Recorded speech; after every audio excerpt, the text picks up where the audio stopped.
The shares of Walmart gaining nearly 10% last week. Let's bring in Stacey Willetts, president of SW Retail Advisors and a CNBC contributor. Stacey, thanks so much for joining us. Of course, Walmart did meet with analysts last week and Bentonville and sort of laid out their plan going forward. A lot of it is sort of what we already knew. They're trying to leverage both the stores and their e-commerce platforms together. I guess we'll kind of start there because clearly the market liked what it heard. What did you hear out of Walmart that you either liked or maybe didn't, if you have a contrarian opinion there?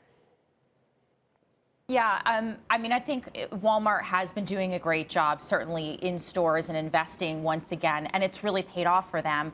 You know, they've had, I think, 10 quarters of positive traffic here, so that's not to be underestimated. However, you know, they're talking about flat earnings this year and maybe up low to mid single digits next year. This stock is 19 times. So I would argue, you know, you look at the world, look at the ecosystem around Walmart right now. You have Aldi and Lidl going after pricing. You've got Amazon, obviously, with their purchase of Whole Foods.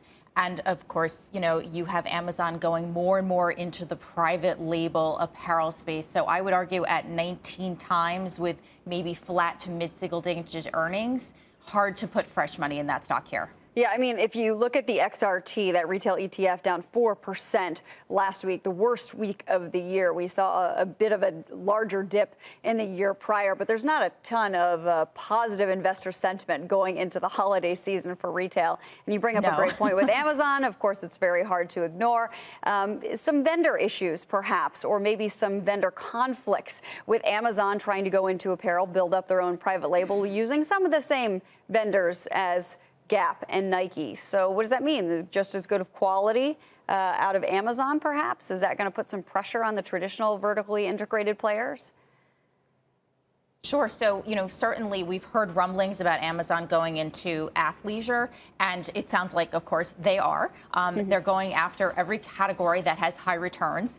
And, you know, certainly athleisure would fall into that category here. So, yes, they are actually going to use the same manufacturers as the big guys, as Nike and Gap. So, you know, certainly you have to look at that and say, from the consumer's perspective, they're wondering, why am I paying all these premiums if I can get it private label on Amazon for a cheaper price?